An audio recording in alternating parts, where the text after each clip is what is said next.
কেয়ামতের তিনটি বৈশিষ্ট্য হাদিস।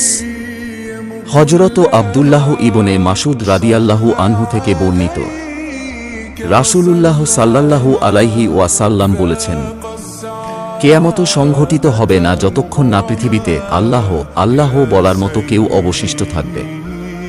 সহিহ মুসলিম, হাদিস নং 148। অর্থ, যখন শেষ মুমিনও দুনিয়া থেকে চলে যাবে তখনই কেয়ামত ঘটবে। 2 রাসূল সাল্লাল্লাহু আলাইহি ওয়াসাল্লাম বলেন, কেয়ামত সংঘটিত হবে নিকৃষ্টতম লোকদের ওপর।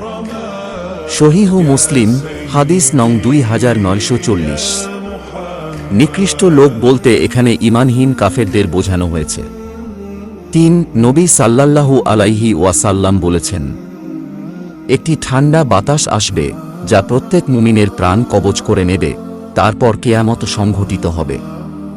মুসনাদ আহমদ, হাদিস সহিহ।